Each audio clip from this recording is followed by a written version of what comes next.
നമസ്കാരം, പുതിയൊരു വീഡിയോയിലേക്ക് സ്വാഗതം. ഇത് നമുക്കൊപ്പമുള്ളത് ബ്രസ ZXi 2024 ഓട്ടോമാറ്റിക് വേരിയന്റ് ആണ്. 6 മാസക്കാലമായി ഞാൻ ഈ വണ്ടി യൂസ് ചെയ്യുന്നു. അപ്പോൾ ഈ വണ്ടിയിൽ ഈ 6 മാസക്കാലത്ത് എനിക്ക് ഫീൽ ചെയ്തിട്ടുള്ള കാര്യങ്ങളാണ് ഞാനിവിടെ ചർച്ച ചെയ്യുന്നത്. ഇതൊരു യൂസർ റിവ്യൂ ആയിട്ട് കണ്ടാൽ മതി. ടെക്നിക്കൽ സ്പെസിഫിക്കേഷൻസ് ഈ വീഡിയോയിൽ കുറവായിരിക്കും. ഒരു യൂസർ എന്ന രീതിയിൽ ഞാൻ ഈ വണ്ടി എങ്ങനെ കണ്ടു എന്നുള്ളത് മാത്രമായിരിക്കും ഈ വീഡിയോയിലൂടെ. ഈ ബ്രസയുടെ ഫ്രണ്ട് സൈഡിലേക്ക് വരുമ്പോൾ നമുക്കൊരു റേഞ്ച് റോവറിന്റെ ലുക്ക് ഉണ്ട് എന്ന് പലരും പറയുന്നുണ്ട്. നിങ്ങൾക്ക് എന്താ തോന്നിയത് എന്നുള്ളത് നിങ്ങൾ കമന്റ് ചെയ്യുക. എഞ്ചിനിലേക്ക് വരുമ്പോൾ ഇത് 1.5 litre naturally aspirated K15 series എഞ്ചിനാണ് വരുന്നത്. ഇതിന്റെ maximum torque 4400 RPM 136.8 Nm, maximum power പറയുമ്പോൾ 6000 RPM 103.1 PS പവറുമാണ് ഈ വണ്ടി നമുക്ക് പ്രൊവൈഡ് ചെയ്യുന്നത്.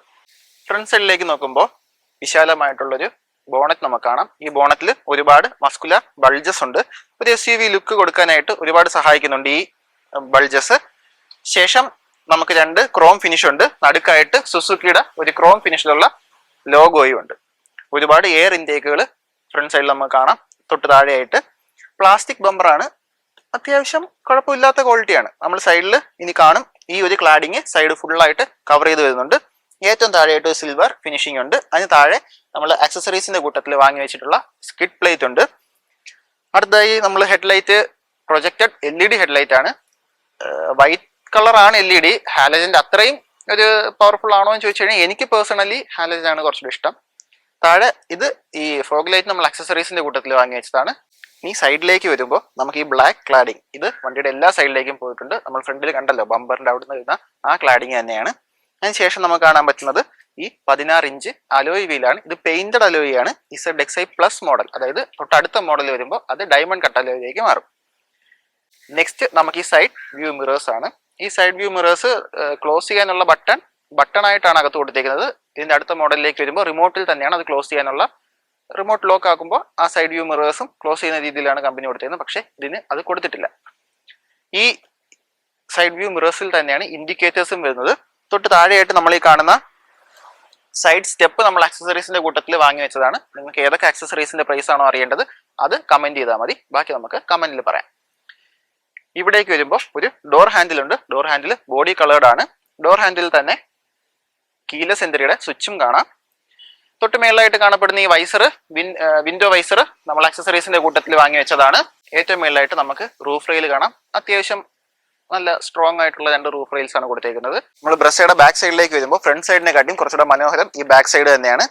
ആദ്യമായിട്ട് നമുക്ക് ഒരു ഷാർക്ക് ഫിൻ ആന്റിന കാണാം. അതിന് താഴെയായിട്ട് ചെറിയൊരു സ്പോയിലർ ഉണ്ട്. ഈ സ്പോയിലറിനകത്താണ് നമ്മുടെ ബാക്ക് സൈഡിലത്തെ ഗ്ലാസ് വൈപ്പ് ചെയ്യാനുള്ള വൈപ്പർ ഫ്ലൂയിഡിനുള്ള നോസിൽ വരുന്നത്. തൊട്ടപ്പുറത്തായിട്ട് ഒരു LED ബ്രേക്ക് ലൈറ്റ് ഉണ്ട്. താഴെ ചെറിയ ഒരു വൈപ്പർ ഉണ്ട്. അതിന് താഴെയായിട്ട് സുസുക്കിയുടെ ക്രോം ഫിനിഷിലുള്ള ഒരു ബാഡ്ജിങ്ങും, അതിന് താഴെ നമുക്ക് പെട്ടെന്ന് ശ്രദ്ധിക്കപ്പെടുന്ന ബ്രസയുടെ ഒരു ക്രോം ഫിനിഷിലുള്ള ബാഡ്ജിങ്ങും ഉണ്ട്. ഡിക്കിയിലായിട്ട് റിവേഴ്സ് ക്യാമറ വരുന്നുണ്ട്. ഡിക്കിയിലും നമ്മുടെ കീലെസ് എൻട്രിയുടെ ബട്ടൺ കൊടുത്തിട്ടുണ്ട്. ഡിക്കി ഓപ്പൺ ചെയ്യുകയാണെങ്കിൽ അത്യാവശ്യം വിശാലമായിട്ടുള്ള ഒരു ബൂട്ട് സ്പേസും അകത്ത് ഒരു LED ലൈറ്റും കമ്പനി പ്രൊവൈഡ് ചെയ്യുന്നുണ്ട്. താഴെയായിട്ട് സ്മാർട്ട് ഹൈബ്രിഡിന്റെ ബാഡ്ജിങ് ഉണ്ട്. നമുക്ക് കാണാം ബ്രേക്ക് ലൈറ്റ് പകുതി ഡിക്കിയിലേക്ക് ഇറങ്ങി നിൽക്കുന്ന രീതിയിലാണ് കൊടുത്തേക്കുന്നത്. ഈ ഡിക്കിയിലേക്ക് ഇറങ്ങി നിൽക്കുന്ന പാർട്ടും ഇല്ലുമിനേറ്റ് ചെയ്യും. അതേപോലെ തന്നെ ബോഡിയിൽ നിൽക്കുന്ന പാർട്ടും ഇല്ലുമിനേറ്റ് ചെയ്യുന്ന രീതിയിലാണ് കൊടുത്തേക്കുന്നത്. തൊട്ട് താഴെയായിട്ട് പാർക്കിംഗ് സെൻസേഴ്സ് കൊടുത്തിട്ടുണ്ട്. ഏറ്റവും താഴെ സിൽവർ ഫിനിഷിങ്ങും, അതിന് താഴെ കൊടുത്തേക്കുന്നത് നമ്മൾ ആക്സസറീസിന്റെ കൂട്ടത്തിൽ കമ്പനിയും തന്നെ വാങ്ങി വെച്ചതാണ്. ഇതിന്റെ ഡീറ്റെയിൽസ് അറിയണമെങ്കിൽ കമന്റ് ബോക്സിൽ കമന്റ് ചെയ്താൽ മതി. നമുക്ക് അതിന്റെ ഡീറ്റെയിൽസും പ്രൈസും കാര്യങ്ങളും ഒക്കെ റിപ്ലൈ തരാം. ഈ അകത്തെ ഡോറിലേക്ക് വരുമ്പോൾ നമുക്ക് ഇവിടെ ഒരു ഗ്രാബ് ചെയ്യാനായിട്ട് സ്പേസ് കൊടുത്തിട്ടുണ്ട്. തൊട്ട് മേളിലായിട്ട് 4 വിൻഡോസിന്റെയും ബട്ടൺസ് ഉണ്ട്. ഡോർ ലോക്ക് അൺലോക്ക് സ്വിച്ച് ഉണ്ട്. ഇപ്പുറത്ത് വിൻഡോസ് ലോക്ക് ചെയ്യാനുള്ള സ്വിച്ച് ഉണ്ട്. ഇവിടെ നമ്മുടെ 2 സൈഡ് വ്യൂ മിറേഴ്സും അഡ്ജസ്റ്റ് ചെയ്യാനുള്ള ജോയിസ്റ്റിക്കും ആ മിറേഴ്സ് ക്ലോസ് ചെയ്യാനുള്ള ബട്ടണും കൊടുത്തിട്ടുണ്ട്. തൊട്ട് താഴെയായിട്ട് ഒരു ബോട്ടിൽ ഹോൾഡറും ചെറിയ ഫയൽസും കാര്യങ്ങളൊക്കെ വെക്കാനുള്ള ചെറിയൊരു ഗ്യാപ്പും കൊടുത്തിട്ടുണ്ട്.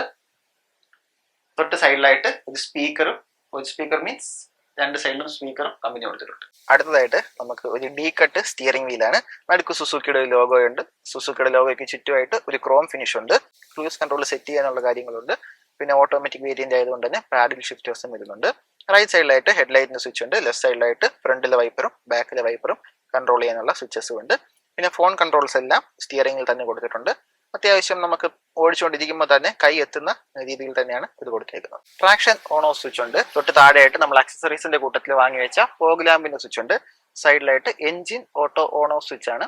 അത് നമുക്ക് കുറച്ച് ഉപകാരപ്പെടുന്നതാണ്. കാരണം ഫ്യൂൽ എഫിഷ്യൻസി ഒക്കെ കുറച്ച് മെയിൻറ്റെയിൻ ചെയ്യാനായിട്ട് സഹായിക്കുന്നുണ്ട്. ഇപ്പോൾ ട്രാഫിക്കിലൊക്കെ ആണെങ്കിൽ നമ്മൾ കുറച്ച് നേരം ബ്രേക്ക് ചവിട്ടി വെച്ചിരുന്ന വണ്ടി ഓട്ടോമാറ്റിക് ആയിട്ട് ഓഫ് ആവും. ബ്രേക്കിന് കാലെടുക്കുമ്പോൾ ഓൺ ആവും. ആ സമയത്തുള്ള ഫ്യൂൽ എഫിഷ്യൻസി ഇത് കുറച്ച് മെയിൻറ്റെയിൻ ചെയ്യുന്നുണ്ട്. ഇപ്പുറത്തായിട്ട് ഒരു എൻജിൻ ഓൺ ഓഫ് സ്വിച്ച് ആണ്. നമ്മൾ ആദ്യമേ പറഞ്ഞല്ലോ കീലെസ് എൻട്രി ആണ്.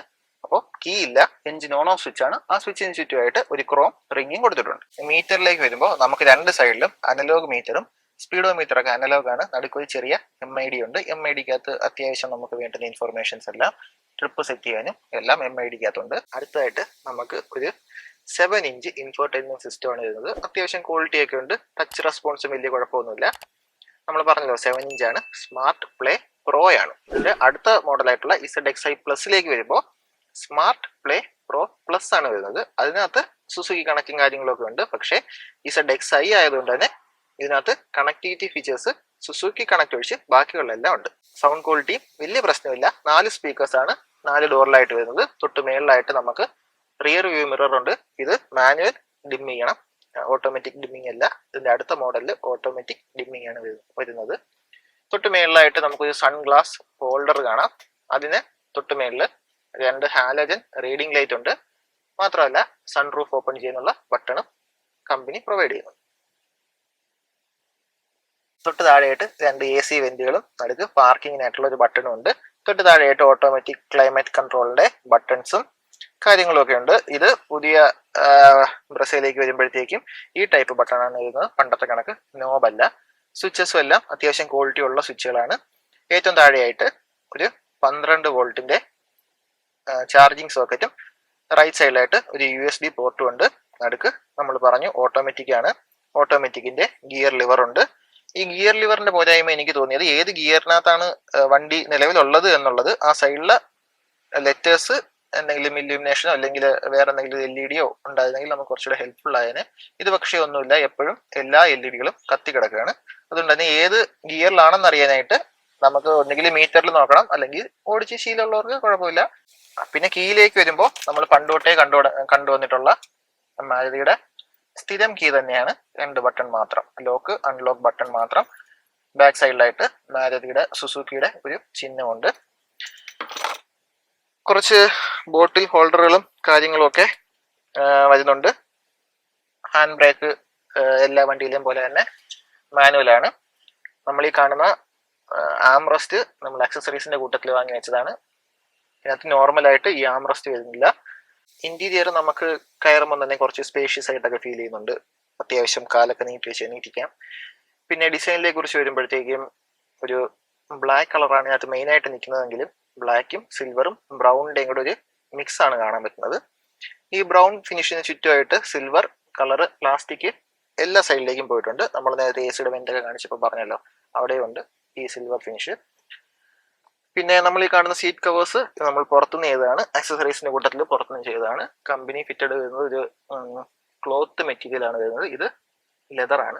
ഈ സ്റ്റിയറിംഗിൽ വരുന്ന ഈ ഒരു കവർ നമ്മൾ പുറത്തുനിന്ന് ആക്സസറീസിന്റെ കൂട്ടത്തിൽ നമ്മൾ പറഞ്ഞല്ലോ സീറ്റ് നമ്മൾ പുറത്തുനിന്ന് ചെയ്യിപ്പിച്ചാണെന്ന് പറഞ്ഞു. അപ്പോൾ അതിന് മാച്ചിങ് ആയിട്ട് ഒരു സ്റ്റിയറിംഗ് വീല് നമ്മൾ പുറത്തുനിന്ന് കവർ അടിച്ചിട്ടതാണ്. അടുത്തത് നമ്മൾ ബാക്ക് സീറ്റിലേക്ക് വരുമ്പോൾ ഈ സീറ്റിങ്ങിന്റെ പൊസിഷൻ കുറച്ച് ഉയർന്ന രീതിയിലാണെന്ന് തോന്നുന്നു. നമുക്ക് ഇവിടെ നോക്കുമ്പോൾ ഫ്രണ്ട് സൈഡ് നല്ല വിശാലമായിട്ട് കാണാം.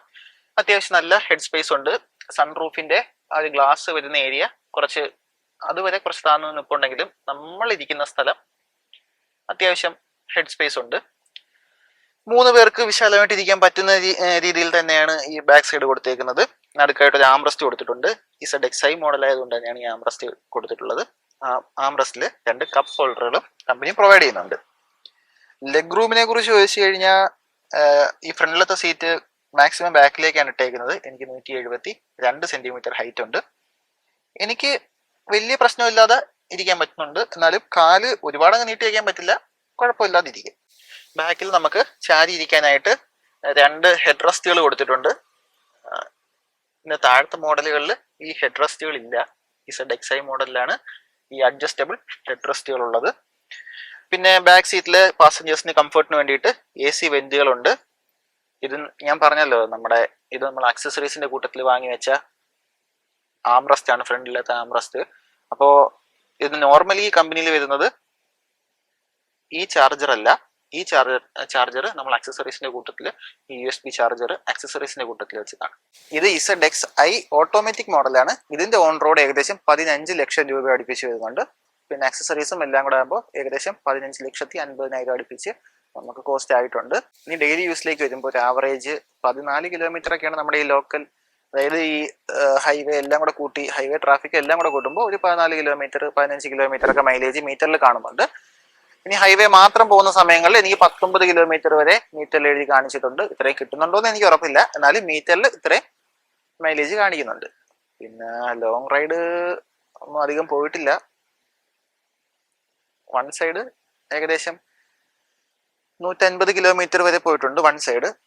അപ്പോഴൊന്നും വലിയ സ്ട്രെയിൻ ആയിട്ടൊന്നും തോന്നിയിട്ടില്ല വണ്ടി ഡ്രൈവ് ചെയ്യുന്നത്. ഫസ്റ്റ് സർവീസിൽ ജനറൽ ചെക്കപ്പ് മാത്രമേ ഉള്ളൂ 1000 കിലോമീറ്ററിന്റെ. വണ്ടി ടോട്ടൽ 2000 കിലോമീറ്റർ മാത്രമേ ആയിട്ടുള്ളൂ. അപ്പോൾ ഫസ്റ്റ് ചെക്കപ്പിന് നമുക്ക് പ്രത്യേകിച്ച് അതിന് കോസ്റ്റും കാര്യങ്ങളും ഒന്നും ആയിട്ടില്ല. എന്നാലും ഞാൻ മുമ്പുള്ള യൂസേഴ്സിന്റെ അടുത്തൊക്കെ ചോദിക്കുമ്പോൾ അവർ ഏകദേശം 5000-6000 റേഞ്ചിലാണ് പെയ്ഡ് സർവീസ് ആണെങ്കിലും കിട്ടുന്നത് എന്നാണ് പറഞ്ഞിട്ടുള്ളത്. ഈ വീഡിയോ നിങ്ങൾക്ക് ഇഷ്ടപ്പെട്ടു എന്ന് പ്രതീക്ഷിക്കുന്നു. അപ്പോൾ ഈ വീഡിയോ ഇഷ്ടപ്പെട്ടെങ്കിൽ ഉറപ്പായിട്ടും ചാനൽ സബ്സ്ക്രൈബ് ചെയ്യണം. നോട്ടിഫിക്കേഷൻ കൂടെ ഓൺ ആക്കിയിട്ടിരുന്ന തുടർന്നും ഇതേ കണക്കത്തെ ഒരുപാട് കാറുകളുടെ വീഡിയോസ് ഇനിയും വരാനുണ്ട്. അതെല്ലാം നിങ്ങൾക്ക് നോട്ടിഫിക്കേഷനിലൂടെ ലഭിക്കുന്നതായിരിക്കും.